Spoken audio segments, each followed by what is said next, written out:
मंच आपके साथ मैं हूं निहारिका शाह। 12वीं के बाद करियर को चुनना एक बहुत ही महत्वपूर्ण और कठिन निर्णय है।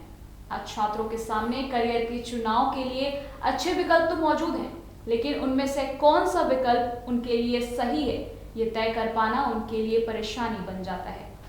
पहले के समय में और आज के समय की शिक्षा में काफी अंतर आ चुका है। पहले इंजीनियरिंग, डॉक्टर, चार्टर्ड अकाउंटेंट आदि बनना ही बेहतरीन करियर माना जाता था।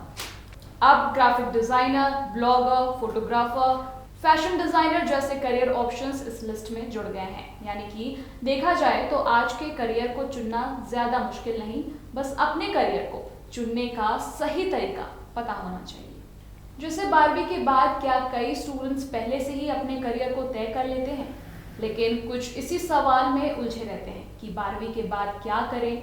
कई स्टूडेंट्स अपने पेरेंट्स को सलाह या उनके कहने पर कोई ना कोई कोर्स कर लेते हैं, पर क्या ये सही है? कौन सा कोर्स करने के लिए कौन सा एग्जाम देना सही है? सही विश्वविद्यालय कौन सी है? कौन सा कोर्स किस श्रेणी में आता है? इन्हीं सारे सवालों का जवाब देने के लिए आज हमारे साथ मौजूद हैं प्रोफेसर अमित कुशवाहा। बहुत बहुत स्वागत है सर। जी नमस्कार सर। आज के समय में करियर के काफ़ी सारे ऑप्शंस हो गए हैं और इसी में स्टूडेंट्स जो हैं बहुत सारे कंफ्यूज हो जा रहे हैं कि 12th के बाद कौन सा करियर चुनें। तो आप हमारे दर्शकों को बताएं कि 12वीं के बाद अपने करियर का चुनाव कैसे करें। सबसे पहला तो ये कि जब बच्चा 12वीं में आता है तो 12वीं में अलग अलग स्ट्रीम रहते हैं। जैसे कोई कॉमर्स से करता है, कोई आर्ट साइड से करता है, कोई फिजिक्स केमिस्ट्री मैथ लेता है, कोई बायो लेता है, ठीक है। लेकिन 12वीं में बच्चा ये डिसाइड नहीं कर पाता है या इस उम्मीद में नहीं रहता है कि वो 12वीं के बाद करे क्या। उनके लिए 12वीं करना एक रूटीन पढ़ाई है कि वो फर्स्ट क्लास किया, सेकंड किया, थर्ड किया, उसके बाद 12वीं तक उन्हें पढ़ना है, चाहे वो किसी भी स्ट्रीम में हो, कुछ भी हो। अब 12वीं के बाद क्या वो बीए करे, बीकॉम करे, बीटेक करे या कोई अन्य कोर्स करे, ये डिसाइड करना उसके लिए बहुत ज़रूरी है। और ये डिसाइड केवल तभी हो सकता है जबकि उसे ये पता हो कि वो भविष्य में करना क्या चाहता है, मतलब उसका एम क्या है। और एम को डिसाइड करने का भी एक तरीका है। आज की तारीख में अगर हम देखते हैं कि बच्चे आज की तारीख में जैसा कि हम देखते हैं कि बच्चे 12वीं कर लेते हैं। अब सपोज किसी ने BCA 12वीं मैथ से किया है, मैथ से करने के बाद वो या तो BA करने चला जा रहा है या फिर वो BCA करने चला जा रहा है, BBA करने चला जा रहा है, ठीक है। तो ये सही डिसीजन नहीं है, क्योंकि उसने जो पढ़ाई की है वो फिजिक्स केमिस्ट्री मैथ की है और उसके बाद उसको इंजीनियरिंग का ऑप्शन ज़्यादा बेटर है। अगर उसे BBA ही करना होता तो कॉमर्स ले सकता था वो, या आर्ट साइड से करता, तो मैथ, फिजिक्स, केमिस्ट्री, मैथ पढ़ने की ज़रूरत ही नहीं थी उससे। ऐसा ही समझ में ये आता है कि बच्चा कॉमर्स करता है, कॉमर्स को करने के बाद वो BA कर लेता है, BA करने या फिर BBA में चला जाता है, BCA में चला जाता है। तो यहाँ पर भी वो कन्फ्यूज है कि भविष्य में वो करेगा क्या। अब किसी ने मैथ से किया और वो BBA कर लिया, अब दोनों चीज़ें एकदम डिफरेंट हो गए, ठीक है। तो सबसे पहला काम यही है कि आपको पहले डिसाइड करना पड़ेगा। 12वीं में ही बच्चे की ऐसी काउंसलिंग होनी चाहिए जिसमें उसका फ्यूचर उसे पता हो कि वो इंजीनियर बनना चाहता है, डॉक्टर बनना चाहता है या किसी अन्य इंडस्ट्री में जाना चाहता है। ये उसे 12वीं में पता करना पड़ेगा, या उस पर एक एक्सरसाइज, रूटीन एक्सरसाइज होनी चाहिए जिसमें उसको पता हो कि 12वीं के बाद ऑप्शंस क्या क्या है। 12वीं के बाद ही नहीं, साथ ही वो करियर में उसका इंटरेस्ट किस तरफ है और वो भविष्य में अपने आप को कहाँ पर देखना चाहता है। सर, आपने बात की एक्सरसाइज की और करियर काउंसलिंग की, तो ये करियर काउंसलिंग कौन करवाए? या करियर काउंसलिंग या फिर कॉलेज वाले या फिर गार्जियन खुद से कहीं जो करियर काउंसलिंग कोर्सेज होते हैं वो करवाएं? नहीं, करियर काउंसलिंग करने का सबसे अच्छा तरीका यही है कि उसके माता पिता और उसके टीचर, क्योंकि इन्हीं दोनों लोग के संपर्क में बच्चा रहता है। सबसे बड़ी जिम्मेदारी माता पिता की है कि उन्हें देखना चाहिए कि बच्चे का इंटरेस्ट किस तरफ है, वो क्या करना चाहता है, क्योंकि हर एक बच्चे की कुछ आदतें होती हैं और आदतें ही उसके करियर को डिसाइड करने में सबसे महत्वपूर्ण भूमिका निभाती हैं। दूसरी जिम्मेदारी बनती है उनके टीचर्स की, जो उसको पढ़ाते हैं, जो उसके साथ 5 से 6 घंटे डेली रहते हैं। उन्हें भी बच्चे को देखकर पता चल जाता है उसके आदतों के बारे में कि वो क्या करना चाहता है, क्या नहीं करना चाहता है। तो पहली जिम्मेदारी माता पिता की, दूसरी जिम्मेदारी उसके स्कूल की है कि वो अपने बच्चे के, जो बच्चे उनके यहाँ पढ़ने आ रहे हैं, उनकी रुचि को ध्यान में रखते हुए वो उसे समझाएं कि क्या फ्यूचर उसके लिए बेस्ट है, या फिर बच्चे को ये भी एक ऑप्शन दिया जा सकता है कि वो डिसाइड करे कि उसको करना क्या है। अगर बच्चा अपने आप से कुछ डिसाइड करता है कि उसे फिल्म एक्टर बनना है, उसे नेता बनना है, उसे अभिनेता बनना है, उसे डॉक्टर बनना है, उसे पुलिस में जाना है, उसे आर्मी में जाना है, तो उसी के अकॉर्डिंग उसके आगे की पढ़ाई को हम लोग एक रोड मैप बना सकते हैं। पढ़ाई को लेकर एक रोड मैप बनाया जा सकता है। सर, आज के समय में स्टूडेंट्स अलग अलग कोर्सेज जो पसंद कर रहे हैं, उसमें से कौन सी ऐसी कोर्स है जिसके और ज़्यादा स्टूडेंट्स जा रहे हैं? क्योंकि इंजीनियरिंग हो गया, बीटेक हो गया, डॉक्टरेट हो गया, उससे बच्चे आज दूर जा रहे हैं और कहीं ना कहीं कुछ अलग करने की कोशिश कर रहे हैं। वैसे आज के दौर में देखा जाए तो बच्चों का कोई इंटरेस्ट है ही नहीं। वो ज़्यादातर डिपेंड है अपने फ्रेंड्स के ऊपर। एक भेड़ चाल बनती चली जा रही है कि जो उसका दोस्त करेगा वही मैं भी करूँगा, और बच्चे ज़्यादातर इन्फ्लुएंस हो रहे हैं टीवी को, सिनेमा को देखकर। उसमें वो जिन कैरेक्टर्स को देखते हैं वो अपने आप को भी उन्हीं कैरेक्टर के रूप में देखना पसंद करते हैं। लेकिन वो सामने तो देख रहे हैं कि फ्रंट एंड में क्या चल रहा है, चाहे वो किसी नेता को देख रहे हैं या फिर किसी अभिनेता को देख रहे हैं, तो उन्हें दिखाई देता है कि हाँ करियर बहुत अच्छा है इसमें, लेकिन उन्हें उसके पीछे कितना स्ट्रगल है वो ना तो वो जानना चाहते हैं और ना ही उन्हें कोई बताता है। अब सपोज अगर एक सिंपल सा एग्जांपल लें, अगर किसी बच्चे ने कोई मूवी देखी और उसमें किसी अभिनेता का रोल उसे बहुत पसंद आया, अब आप ये तो देखिए कि वो अभिनेता जब बना था, जब उसने स्ट्रगल करना शुरू किया तो उसने किन किन पड़ाव को पार किया। क्या आज मौजूद युवा पीढ़ी इतना ज़्यादा स्ट्रगल करने के लिए तैयार है? दूसरा एक और एग्जांपल हम ले लेते हैं। कई बच्चे बोलते हैं कि हम डॉक्टर बनना चाहते हैं, ठीक है, बहुत अच्छा करियर है इसमें, लेकिन डॉक्टर बनने के लिए उसको क्या क्या तैयारियां करनी है, उसे किस क्लास से तैयारी करनी होती है। अब सपोज बच्चे के आ तो रहे हैं, जो एग्ज़ाम देता है 12th के, उसमें 50% पे वो पास कर रहा है, 60% पे पास कर रहा है, और वो कहता है मैं डॉक्टर बनना चाहता हूँ। पॉसिबल ही नहीं है, क्योंकि उसके लिए कॉम्पिटिटिव एग्ज़ाम होगा, उस एग्ज़ाम को पार करना पड़ेगा, उसके बाद 5 साल उसको पढ़ाई करनी पड़ेगी, 5 साल के बाद फिर उसको स्पेशलाइजेशन करना पड़ेगा। तो एक लंबा समय है ये, और इस लंबे समय में उसको मेहनत के साथ साथ फाइनेंशियल सपोर्ट भी बहुत ज़्यादा चाहिए होगा, तभी वो अपने करियर को डिसाइड कर पाएगा। तो आज सबसे पहला काम यही करना है कि बच्चे को पहले करियर के बारे में सारी जितने भी तथ्य हैं वो सारे पहले समझने पड़ेंगे कि वो क्या करे, क्यों करे और किस लिए करना चाहता है। क्या वो पढ़ाई करने के लिए करना चाह रहा है, क्या वो जॉब करने के लिए करना चाह रहा है, क्या वो अपना फ्यूचर में कोई अपना बिजनेस करना चाहता है उसके लिए पढ़ाई करना चाह रहा है। क्योंकि पढ़ाई भी अब आयामों के अंतर्गत बढ़ती चली जा रही है। आपके करियर के अकॉर्डिंग एक पढ़ाई है आपको। सपोज अगर आपको नेता बनना है तो उसके लिए आपको बीटेक करने की ज़रूरत नहीं है, उसके लिए आपको बीएससी करने की ज़रूरत नहीं है, उसके लिए आपको सिंपल सा ग्रेजुएशन करनी है, बीए करना है पॉलिटिकल साइंस में। अब बच्चे को डॉक्टरी करनी है तो उसके लिए बायो में 12th करना पड़ेगा, 12वीं जो है बायोलॉजी में करनी पड़ेगी, तभी वो डॉक्टर बन पाएगा। लेकिन अगर बच्चा मैथ से 12th करता है या 12वीं करता है तो उसके बाद अगर वो डॉक्टर बनना चाहेगा तो पॉसिबल ही नहीं है। ऐसे ही किसी को सॉफ्टवेयर इंजीनियर बनना है और सॉफ्टवेयर इंजीनियर बनने के लिए वो बीएससी करता है, पॉसिबल ही नहीं है।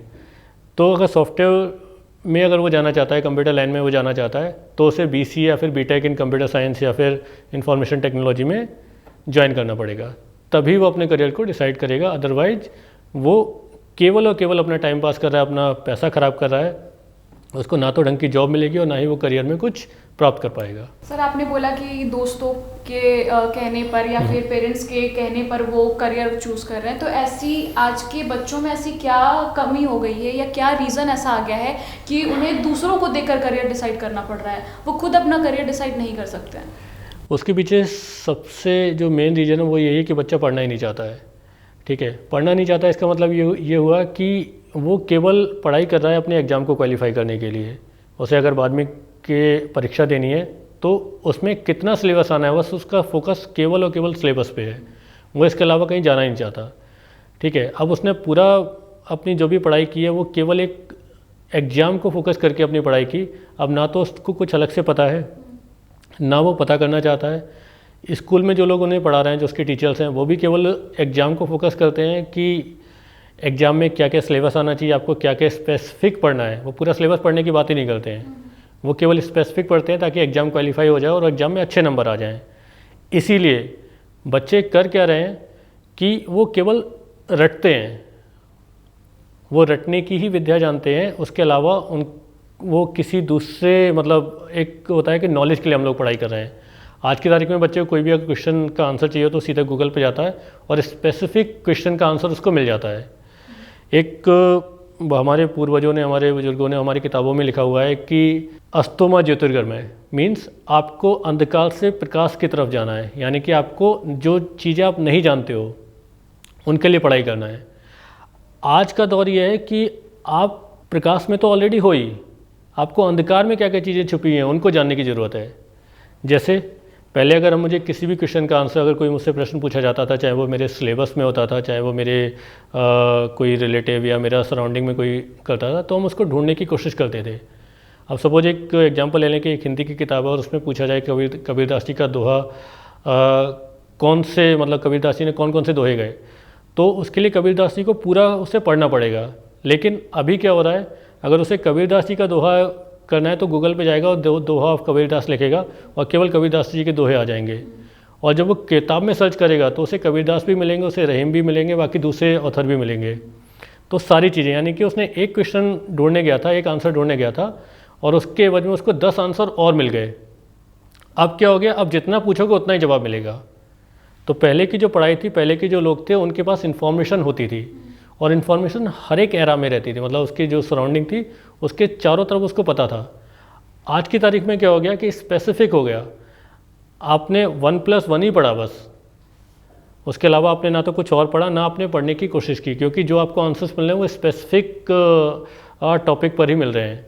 आप जब भी ढूंढते हो तो स्पेसिफिक आपको आंसर मिल जाता है, आपको आपका काम खत्म हो गया कि आपने कोई क्वेश्चन किया, उसका आंसर मिला और बात ख़त्म। पहले क्या होता था कि आप एक क्वेश्चन को ढूंढने के लिए पूरी किताब छानते थे, पूरी किताब को पढ़ते थे, एक किताब में नहीं मिला दूसरी किताब में देखो, दूसरी किताब में नहीं मिला तीसरी किताब में देखो। आपको आपका अपना ज़माना भी आपको याद होगा कि किसी एक सब्जेक्ट के लिए अलग अलग ऑथर की बुक्स को रेफ़र करते थे हम लोग। अगर कॉमर्स पढ़ाई कर रहे हैं तो कॉमर्स में एक ही राइटर नहीं होता था, उसके अलावा कई सारे और राइटर होते थे जिनकी बुक्स को हम पढ़ते थे। आज क्या हुआ, आज केवल एक किताब मिलती है और उस किताब को भी हम खोलने की कोशिश नहीं करते हैं, सीधा सीधा गूगल पे जाते हैं, वहाँ पर अपना क्वेश्चन टाइप करते हैं और उसका स्पेसिफिक आंसर हमें मिल जाता है। तो जो पहले हम अलग अलग ऑथर्स की किताबों को पढ़ रहे थे वो सारा बंद हो गया।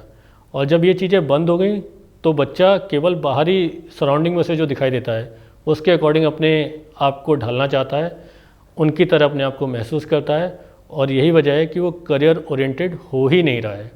तो कमी कहाँ है एजुकेशन सिस्टम में, या फिर हम टेक्नोलॉजी को ब्लेम कर सकते हैं कि ये टेक्नोलॉजी आने की वजह से भी बच्चों के एजुकेशन सिस्टम में बहुत बड़ा फ़र्क पड़ा है?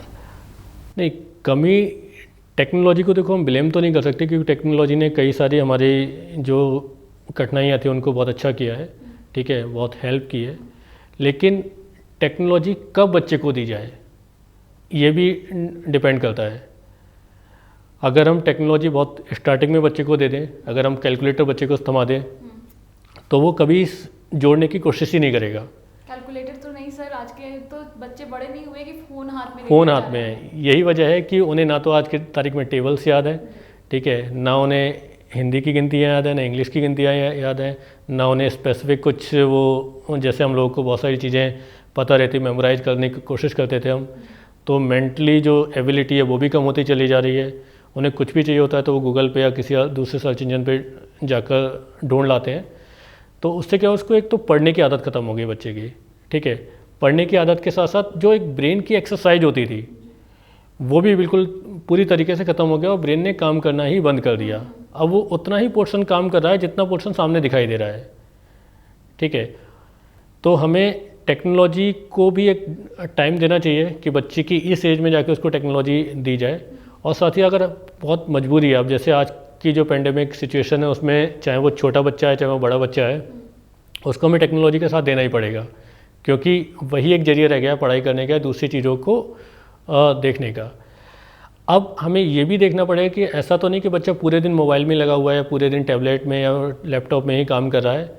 हमें एक टाइम डिसाइड करना पड़ेगा उसको और साथ ही माता पिता की जिम्मेदारी बनती है कि बच्चा ज़्यादा से ज़्यादा रीडिंग करे, ज़्यादा से ज़्यादा अपना टाइम आउटडोर एक्टिविटी में लगाए, टेक्नोलॉजी को थोड़ी देर के लिए वो साइड में रखे और चीज़ों को खुद से करने की कोशिश करे।